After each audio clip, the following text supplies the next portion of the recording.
Hello everyone and welcome to the Waynesburg Effect. I'm Ryan Schwertfeger here alongside our fellow panelists, Mr. Mitchell Ross and Mr. Andy Stanko. If you haven't watched the show before, each panelist will bring up a current event topic that has an effect on the nation, the community, or even us as college students. Each panelist will get an opportunity to give their opinion on the issue at hand, and we may even engage in a friendly debate on the topic.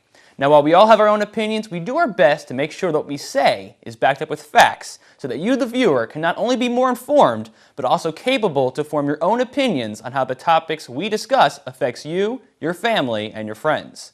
This is the Waynesburg Effect.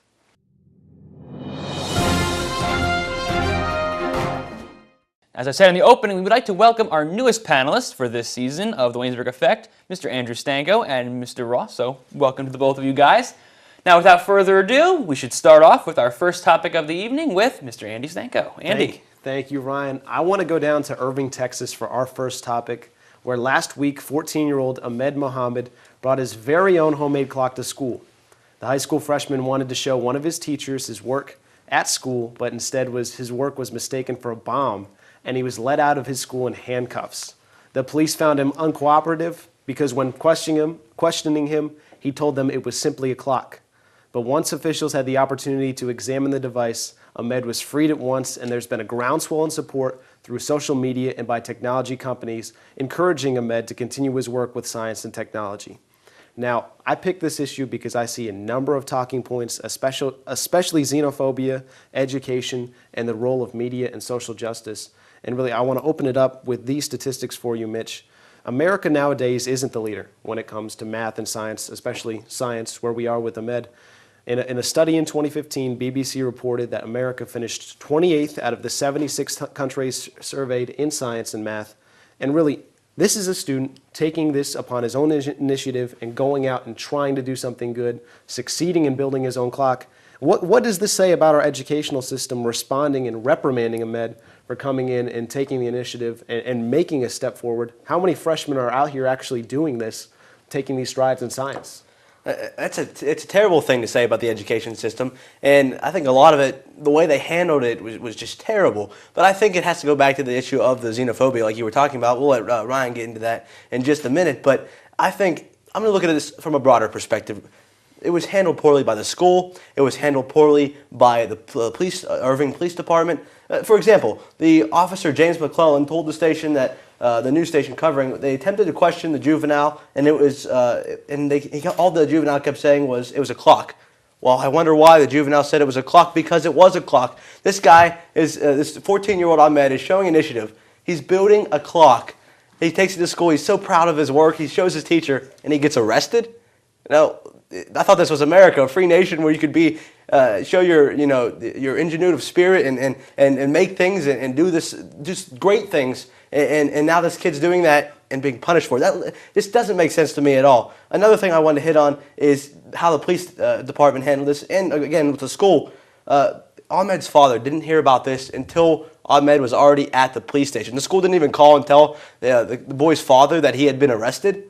And first of all, the Texas law stipulates that a person who commits a hoax bomb offense is one who knowingly manufactures, sells, purchases, transports, or possesses a hoax bomb with intent to use. Does that sound like what Ahmed did? Not at all. Not at all, and yet he was arrested for that reason. So it doesn't make sense. It was handled poorly. I mean, I could go on with different examples of how terribly this was handled by the school and the police department. Those are just a couple there right off the bat. Ryan, how different do you think this situation is handled if Ahmed Mohammed's name isn't Ahmed Mohammed in this school in Texas? I would sure hope it wouldn't be handled any differently. I mean, actually, one of the things I wanted to quickly bring up, which actually when I saw this, I was quite floored. Bill Maher, if you've heard of him, he's on HBO. Yes. He's a very liberal guy. And he actually took, a bunch of the liberal people in the media, for the most part, are the ones, President Obama, they're the ones who immediately came out rushing to Ahmed's defense. And I just want to quote something that Bill Maher said on his television show recently, and I was actually quite shocked when I heard that this came from his mouth. This is quoting him, people at the school thought it might be a bomb because it looks exactly like a bleep bomb. So the teacher's just supposed to see something that looks like a bomb and be, oh wait, this might be my white privilege talking. I sure don't want to be politically correct, so I'll just let it go. However, he also said it should not be about the color of skin, but he did note, for the last 30 years, quote, it's been one culture that has been blowing bleep up over and over again. Now, I think he has a point in that the school should be concerned about that issue if someone does come to school with something that does look suspicious. However, what I would say is, then if that's the case, then if any other student were to come in with something, they should be treated the same way, wondering why that's the case. Now, do I think it should have been handled differently? I certainly think it should have. Father should have been alerted, parents should have been alerted. Maybe instead of immediately taking some certain action, they should have done maybe one or two other different things instead. However, what I do think that, especially in the kind of culture and world that we're living in today, you have to be cautious and careful about everything. We can agree to disagree whether we think that's the right mindset to have in this day and age, but that's where we are. And I think that as long as, in this case it happens to be Ahmed, who is Muslim, and I think you're right that does need to be examined slightly as to if it was somebody else, would it be treated differently? I would sure hope not. But in this case, this is the situation that we find ourselves in with this Muslim individual. And I think that although the school should have handled it slightly differently, I don't think it's wrong that they should have had concern if something did look suspicious. I think there were certainly, when you read the quotes, the preconceived notions coming in, especially from the law enforcement officials. When Ahmed was brought out of his class, he was brought into a room with the police officers. One of them said, yep, that's who I thought it was. The concern was, what was this thing built for? They questioned him. And again, he maintained that it was just a clock, which it turned out being. But I want to go to a different talking point on this, which is the role of the media and social media in spreading this issue, number one, for the media, and number two, for the social media aspect for supporting Ahmed. Because in my opinion, it really turned this negative, very sort of traumatic experience for a high school freshman. There's a very powerful photograph of, and when you look at Ahmed, he's a skinny kid wearing glasses, a NASA t-shirt and blue jeans, being let out by police officers.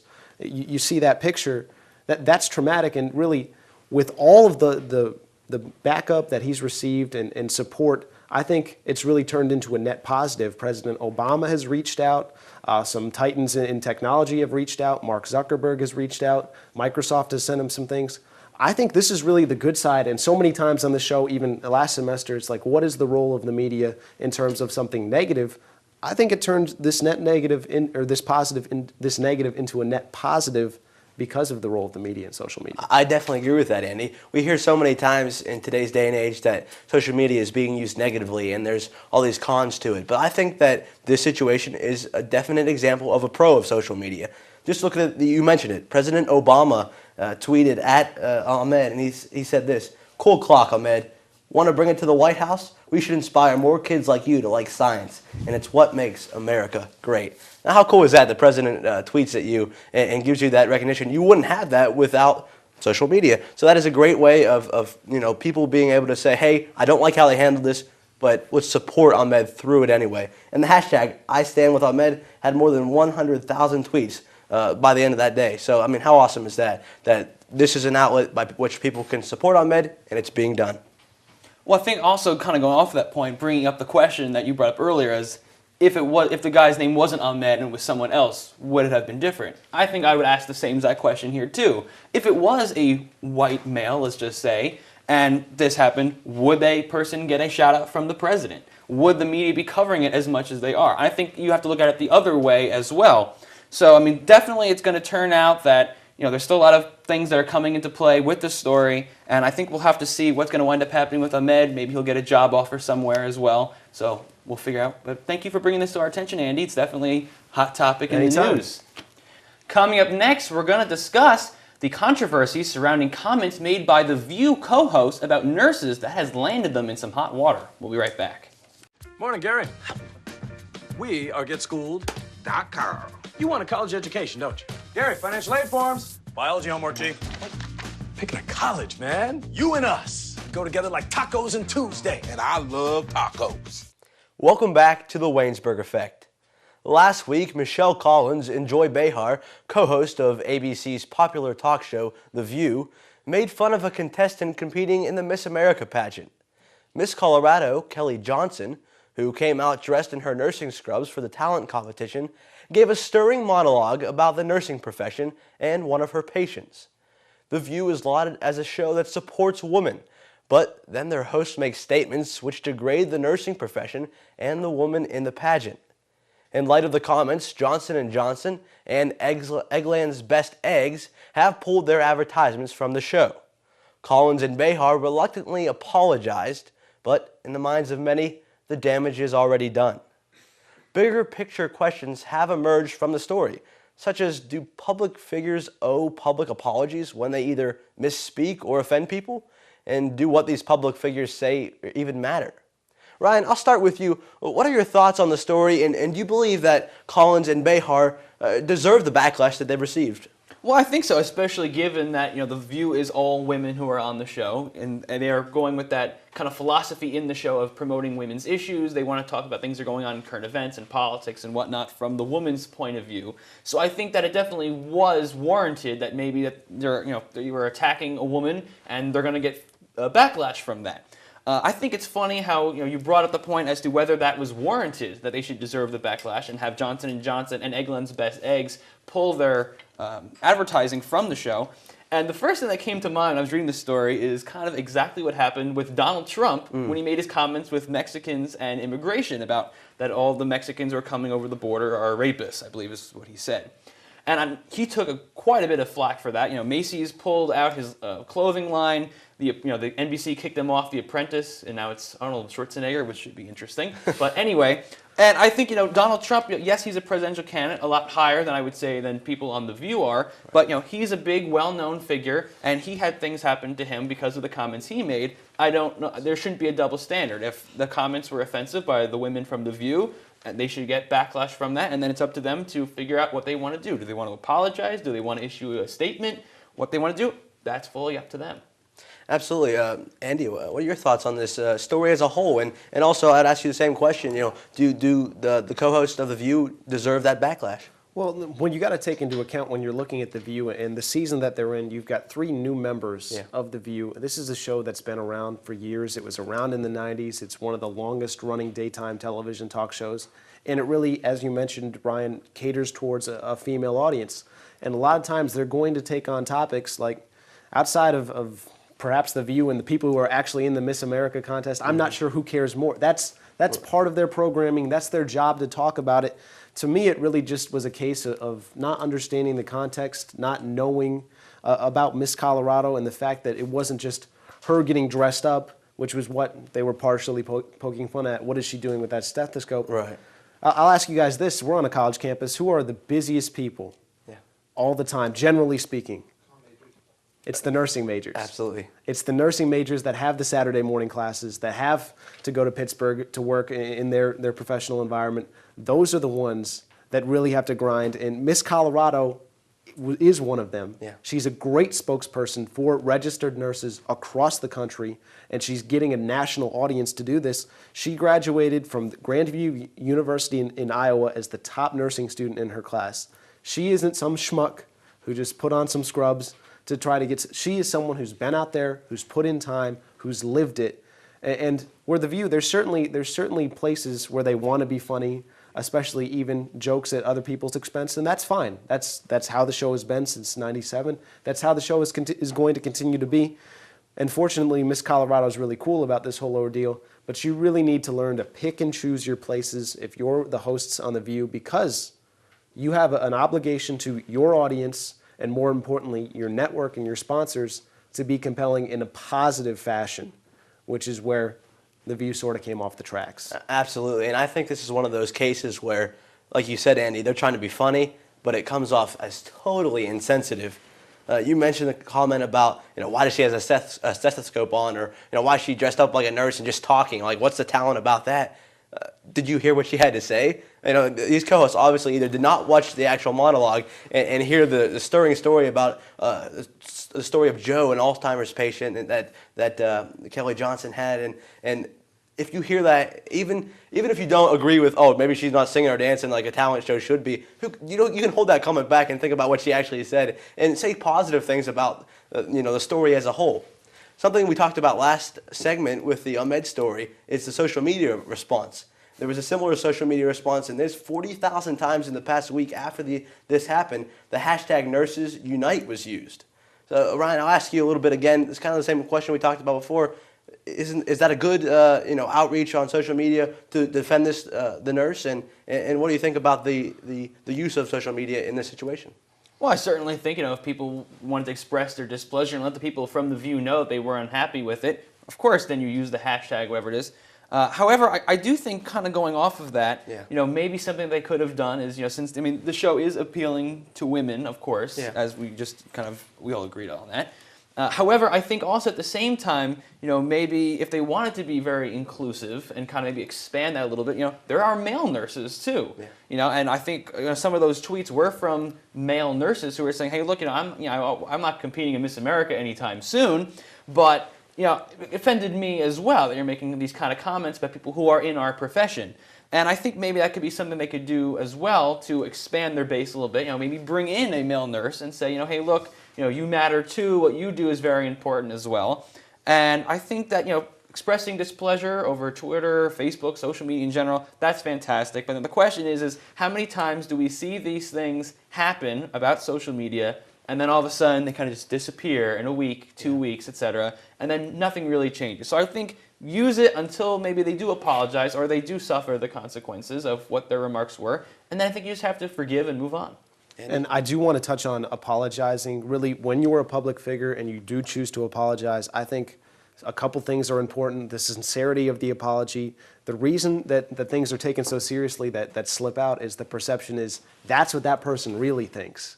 And when they go and they read a prepared script written by a public relations professional without any of the energy or inflection or meaning behind it, behind something they said originally, that really doesn't hold a lot of weight with the public. And really someone I can point to, like that's an example of a good apology. Michael Vick is a perfect example Absolutely. Of someone who went up on the stand, was heartfelt, didn't have something completely scripted out, and became an advocate for the cause. This is an opportunity for The View to flip it and to be a machine for good for nursing, and to continue to put the message out there that that's certainly a career path that's worthy and one that should be aspired to achieve. Absolutely. I definitely agree on those comments, and it's great to get this issue out there and talking about it for sure. Definitely. It's been a little over a week since the second Republican debate, and we've got our analysis and the state of the 2016 presidential field right after the break. Don't go away. I want to be able to impact the community, to reach back to where I came from and pull some people up with me. My name is David, and I am your dividend. Welcome back to the Waynesburg Effect. If you are one of the 23.1 million people who tuned in to the Republican presidential debate, CNN should be writing a thank you note for helping to bring them their most watched program ever in CNN history. One can speculate as to why the ratings for the debates thus far are so high, but the matter of fact is that the American people are watching, listening, and starting to decide for themselves who they think should be the next president of the United States. The debates this election cycle have so far been pivotal to raise the stature of some candidates, namely so far Carly Fiorina and Ben Carson, but also lower the stature of others to the point where former governor of Texas Rick Perry and current Wisconsin governor Scott Walker, both very credible candidates, are no longer even in the race. It will be several weeks until the next debate, which will be the first for the Democratic candidates. But how important are debates going to be going forward in the 2016 campaign? And are networks asking the questions the American public want to hear? Or are they instead asking questions to boost ratings purely for advertising dollars? So before we get to those questions, very quickly, I'll start with Mr. Stanko. Just kind of want to get your sense. Who did you think won the debate? Who lost the debate? General thoughts on how you thought it went. General thoughts quickly. Again, a very entertaining debate. Tons of people watched, as you mentioned, you gave the numbers. The American people just eat this up. It was too long, in my opinion, but in terms of winners and losers, I'm going to start with the losers, namely Scott Walker and Mike Huckabee, and what they had to say, how they had to say it. They really blended into the background. They didn't seem to offer the American people. I can understand just about everyone else on the stage, and Scott Walker to an extent, with his flavor being vanilla all the way through. Those two guys didn't add anything to it. I don't see them staying in the race much longer. Walker already dropping out. But as you mentioned in the open, Carson and Fiorina are two that really have benefited from their performances in the debates, being non-establishment candidates. And the things that they talk about, their successes are different from what you hear from the governors, from the senators, etc. So I really like what Carson and Fiorina have been doing. Trump has appeased his fan base. I know, Mitch, you might call him a loser here, but I think the people who are pushing Trump up in the polls, I think that's what they like. Yeah. So it really depends on who you like. If you're a supporter of Ted Cruz, Rand Paul, you might think that they've had good debates. But one person who hasn't been a winner in my book has been the way Jeb Bush has handled really some of these questions, some of the obvious questions you knew he was going to get asked about Common Core, asked about who he's going to surround himself in foreign policy and his thoughts on the Iraq War. And his answers were lackluster to me, and that's a concern moving forward. Well, you did bring up polls, and I do want to turn to then go to you, Mitch. So in early September, Donald Trump was polling at 32%. Carly Fiorina was at 3%. Ben Carson was at 19%, and Marco Rubio was at 3%. Now, as of the last poll, which came out just after the debate, Trump dropped to 24% support. Fiorina went up to 15%. Carson went down a few points to 14%, and Rubio went to 11%. Now, interestingly enough, I also went back to look at Scott Walker, who we'll talk about in a little bit, who just dropped out. He was at a high of 10% support in the end of July, and by the end of this poll, he wasn't even registering at 1%. So I kind of want to, I know you're not a big Donald Trump fan. Do you think that maybe because of the debate performances, he went from 32 to 24, Carly went up to 15, Carson even went down a little bit to 14.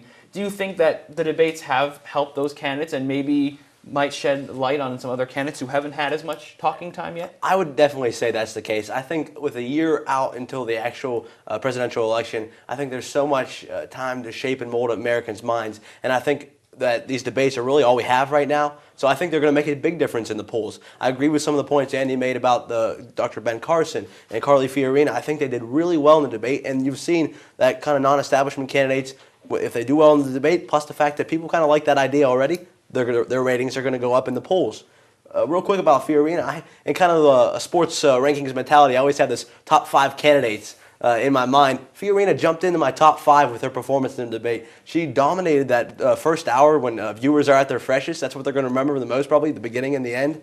And she attacked Donald Trump. She went after Hillary Clinton, President Obama. She had a great performance overall. But office holders like Senator Marco Rubio, Senator Ted Cruz, they did well in the debate as well. So I think that's why you're seeing their rankings in the polls kind of stay the same, if not climb a little bit. But the last thing I want to mention right now is Donald Trump. And as you said, Andy, I am going to call him a loser in this debate. And now it doesn't show up in the polls as much. He dropped a couple percentage points, as you said, Ryan. But I think if he continues the way he's been in these first 2 debates, I think he's going to continue to drop because he's just, for lack of a better word, ignorant. And I think that Donald Trump has shown that. This is not from the debate. This is from a town hall meeting, but I want to share a quick quote. The question that was asked to him is, how will you bring back the American dream? Listen to this answer. Look, we can bring back the American dream. That I'll tell you. We're bringing it back, okay? I understand what you're saying. They're asking me the question, is the American dream dead? The American dream is in trouble. That I can tell you, okay? But we're going to bring it back. We're going to get some real jobs. And how about that man in the beautiful red hat? Stand up. Stand up. Oh, what a nice hat. That was Trump's quote. Doesn't that sound a little bit like the college student who gets called on and didn't do the reading in class and he just kind of makes up an answer as he goes? That's exactly what that sounds like. Not a lot of specifics from Donald Trump. So bland, so generic. Trump does not know what he's talking about. That's why I categorize him as a loser in this debate. Well, definitely. I mean, you brought up the point that you thought Fiorina shined very well early on in the debate, which is what people might remember. And I was reading an article with Nate Silver from 538 blog, and they had a whole bunch of people who all watched the debate. They kind of compared rankings, and they gave Carly an A, who was the only A from the whole debate. Rubio, Bush, both got Bs. Christie and Carson both got B minuses. Everyone else did worse and had Cs. Very quickly, want to go over to you, Andy, with a little bit of time we had left. CNN had mentioned from the start that they wanted the candidates more engaged with one another. They wanted to see the candidates going back and forth. And I think we did see that a lot, especially between Donald Trump and Carly Fiorina when they were talking about their jobs experience. And then, Governor Christie jumped in and made the point that no one at home cares about that. I want to ask, do you think, are you on the side more that the candidates should have that back and forth, go back discussion? Or do you think that maybe Governor Christie has a point and that Americans don't want to see that bickering back and forth? They want to hear about the issues and have the issues talked about more. Well, they do want to hear about the issues, but the fact of the matter is they all are on the conservative side of things, but they have different ways of getting things done. So a lot of times there will be some of that butting head and some of that overlap. And some of those guys, you mentioned Christie. Kasich is another guy who jumped in at the end of segments saying, this isn't what I'm about the issues. And they're really trying to position themselves as a happy medium for the American voters. And I think they were effective in doing that. I'm not sure how much it'll affect their position in the polls. But as far as the questions themselves, I don't think 3 hours is great for the American people. I don't think they can get through. They're going to hit on all of the issues with the 3 hours. But I definitely think if the questions were less about, this is what he said, respond to him. This is what he said, what do you say? And go from there. Everyone has their own ideology. Let them go out and defend it themselves. Certainly. Now, we didn't have enough time to quickly get to Scott Walker, but he did drop out of the race this week. Very quickly, before we wrap it up, who do you think is going to benefit most from Scott Walker getting it? Mike Huckabee will pick it up, and then he'll drop out next. All right. Mitch? I don't know who's going to benefit most from that, but I'm telling you, Rand Paul is going to be dropping out soon. Donald Trump was attacking him, and I think it's going to affect him. All right. We'll certainly see. But coming up next, we're going to conclude with our final speed round, so stay tuned for that. Share your heart, share your love. Make a shelter pet part of your world. For our final segment, we're going to do something that's always a little fun here. So we're each going to discuss something that caught our eye in the news or online this week for a final speed round. So let's start off with Andy. What did you find this week, Mr. Stanko? Ryan, what a time to be alive. The two titans of hip-hop coming out of this summer. Drake with his summer of hits. He's on Meek's album. He's on Future's album. He's on Game's album. Hotline Bling is now in the top 20. He decisively defeated Meek Mill in a beef with back-to-back, one of the best diss tracks in years. And then you've got Future, who in the last 12 months has put out 3 strong mixtapes in Monster, Beast Mode, and 56 Nights, and released DS2. These are the 2 hottest artists in the hip-hop game. And yes, they blessed all of us with a drop last week. They collaborated on a mixtape and released an 11-track album on iTunes that's looking to move almost 500,000 units in just the first week alone. And what I'm really looking forward to is the internet's reaction to all this. I'm talking about the memes. I'm talking Instagram captions. Mitch Ross, what a time to be alive. My prediction for the most used Instagram caption from here through the rest of the year. We saw Drizzy's meme game when it came to the beef with Meek Mill. I'm looking for it again with What a Time to Be Alive. Well, I've heard of Drake. Haven't heard of anyone else that you mentioned on that list. But I never thought I'd hear the word mixtape in the 21st century. Moving on, Mr. Ross, what do you got for us? Well, Ryan, America lost a legend this past week, and New York Yankees icon Yogi Berra. He passed away at the age of 90. And Yogi Berra was a rarity in that, as great as he was on the baseball field, he was almost known for more by the man he was off the field. He had his yogi-isms, as some people like to call them, famous expressions like, "It ain't over till it's over," and "it's deja vu all over again," and the phrases go on and on. But Yogi Berra was a legend on the field as well. He was a 3-time MVP and a 10-time World Series champion. But for the people that knew him best, he's going to be remembered for the love and care that he showed off the field. Yogi Berra was truly a legend and a great, great man that will be remembered for a long time. Favorite Yogiism? My favorite Yogiism? Probably the one that said, baseball is 90% mental, the other half is physical. It sure gets late early out here. That's mine. And one more for you. People don't go there anymore. It's too crowded. Too crowded. Yep. Oh, I got to go with "It ain't over till it's over" because he said that when he was managing the Mets and they were in last place, and then they won the NL East. Ooh. So maybe we need that. We need that a little bit more now. All right. For my video, I got Jimmy Fallon and Donald Trump from the Tonight Show.